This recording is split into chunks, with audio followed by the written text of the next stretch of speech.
it brought a strain to our marriage. We even thought about the capital D. You try to blame each other. Right. Diba? And it happened to us. And I never thought na dadating kami sa Point na ganon. Yeah.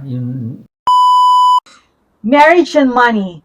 Two things that can bring a couple together or it can drive them apart. So how do we do it?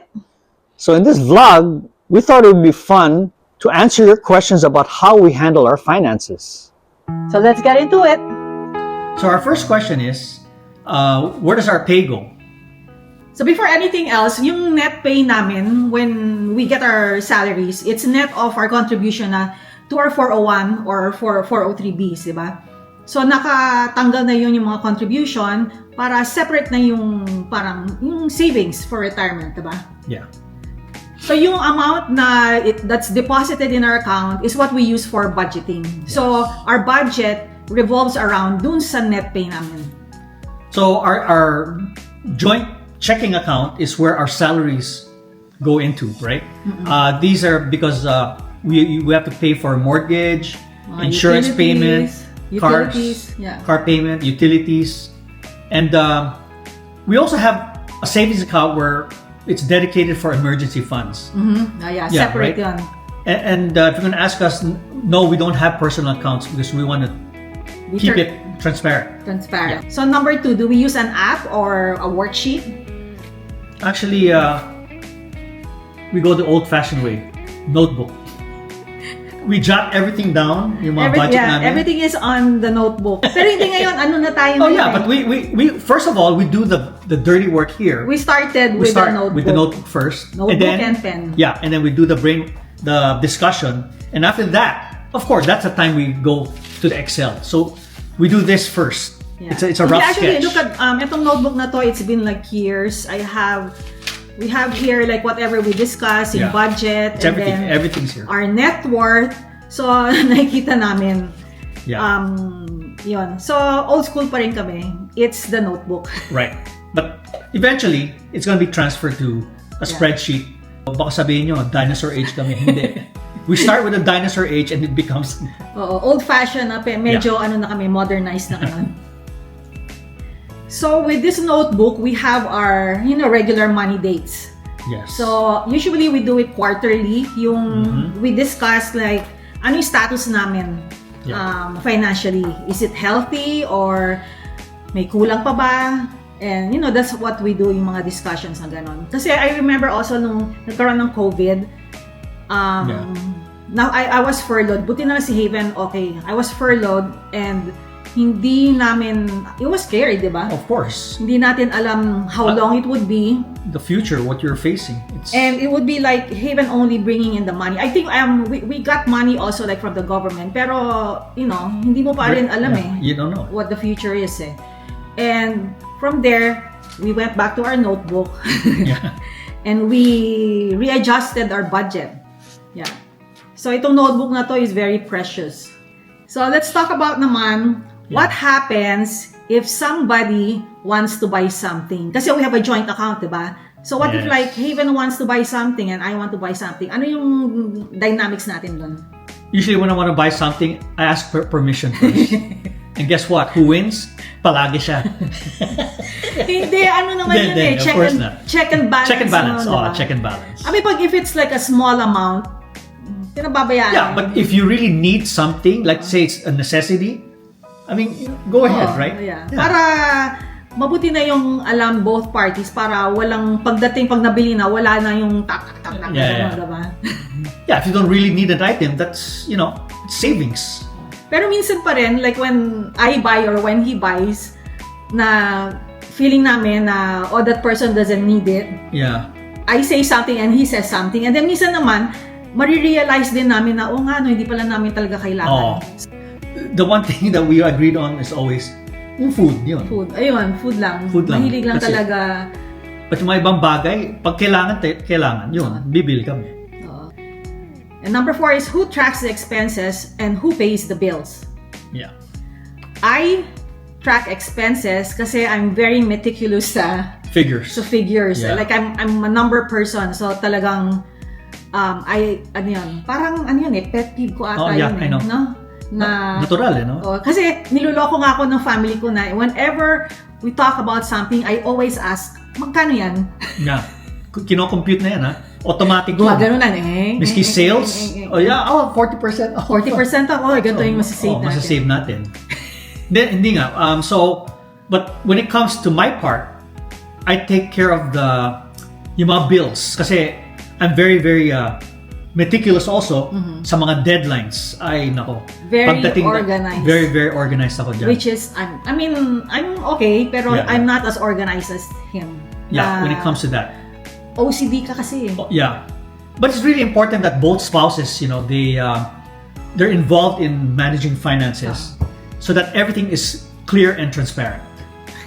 And also, kaya namin ginawa yun na I do the tracking and then he does the paying the bills. I think we use each other's strengths, Yeah. di ba? Yes. To whoever is good in doing something, they do that. Yeah. Teamwork talaga. It's teamwork. It's all about teamwork. So the fifth question is, how do you handle investments? So we have our own each individual retirement or regular investments, di ba? Yes. Actually, it's more of retirement kasi you contribute separately at work. Ako rin, I contribute separately sa work. So yung individual retirement account mo is under your name and ako rin under my name. Right. Di ba? Yes. Kaya lang when we transfer works, jobs, yung IRA natin, we Readjust. roll over. We roll over yes. yun. I'm sorry. So, Yes, roll over. I meant roll over. yeah, we roll over it. So it's under still our name, our individual names. Right. And we also keep track of our accounts and investments in this very trusty notebook. Andiyan pa rin yun. Andito yung nga yung sabi sa inyo. Andito lahat. Andito yung yung Yeah. network. Bible namin Bible to. namin to. So dito nakalista lahat Yeah. yung aming mga accounts. I know Haven, how much Haven has in his 401. He knows 403, and I know he knows what I have in Yes. my 401. And also we know na we are the beneficiaries Yeah. of each other's accounts. But of course, we have to update the beneficiaries and the info lahat. Kasi ang ano din doon is when we talk about it like quarterly, Yeah. we chine-check namin na kulang pa ba yung aming naiipon Tama. or kailangan bang magdagdag tayo ng aggressive, we contribute more aggressively. Tapos chine-check namin na basta yung net worth namin na are we going to be comfortable Right. when we retire. Kasi it's always changing. Eh. So usually what we do, every quarter, yeah, I know this is already we have always repeated this, but every quarter we do the number crunching again, readjust kasi expenses, di ba? Oo. Nag-iiba yun eh. Tsaka yung mga investments mo rin, yung market, di ba? Yun. Especially very volatile yan eh. Now it's very volatile Yeah. na bagsak lahat. So So- that is included as a factor in computing our budget and everything again. Yeah. That's the nice thing about when you have to discuss between, the parties that Oo. Tsaka you know where you stand. Yung pag-joint, yun nga, di ba? Yung Oo. combined, yun. Yeah, combine. Okay, so number 6. How do we spend as a couple? Well, we save in small ways, like she does my haircuts, Yeah. things that you could do na, to save on money, like shopping for deals. Especially ikaw, mahilig sa mga deals na sale. Oh. Yeah, Just yesterday nga, nag-shopping kami ni Haven Yes. bumili siya ng pants. dalawa.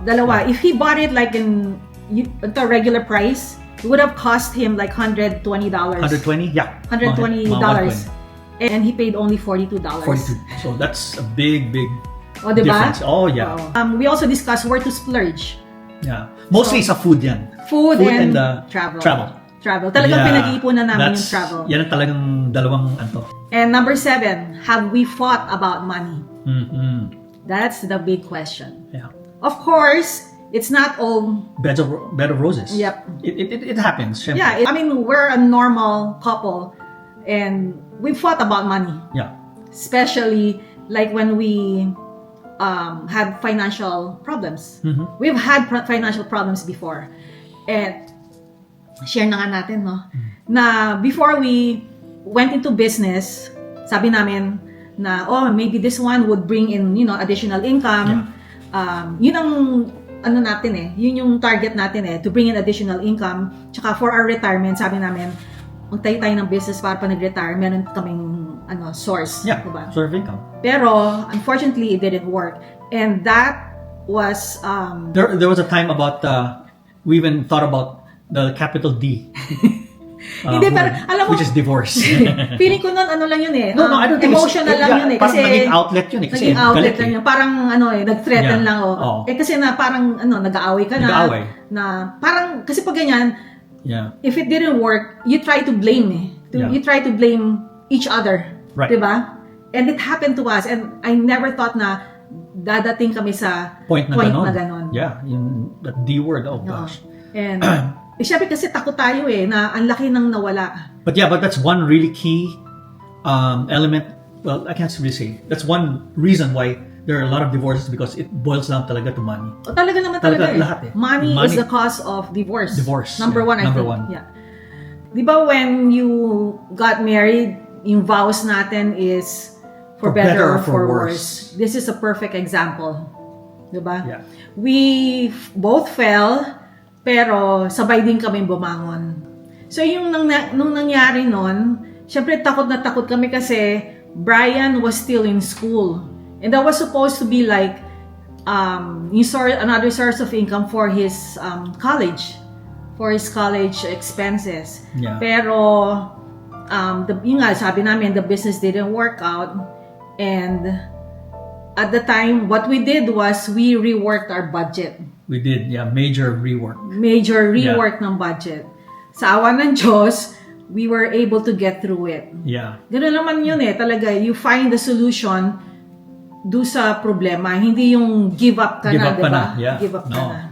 Hindi. Ngayon, tatawa-tawa na lang tayo. Ano? Pero time na yun, talagang no? Wala talagang tested yun. Yan. You're Parang, just being put to the test. Test yun no? Grabe. Guess- Grabe rin pinagdaanan namin nun. Yeah, but This boils down to partnership. Yeah. Kayo, nagka-problema din ba kayo sa pera? Ano yung pinag-awayan nyo ng malaki na hopefully hindi umabot sa sa D word? Yeah. So, share with us. Right. But for us, managing finances as a couple isn't always that easy. Diba? But combining everything has been a way to let us grow together and stay on the same page.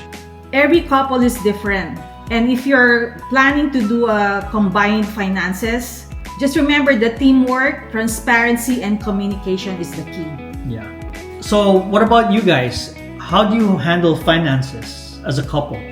Let us know in the comments and share with us your system. Yes. So thank you very much sa panonood. Sana this vlog our discussion has helped you in a way.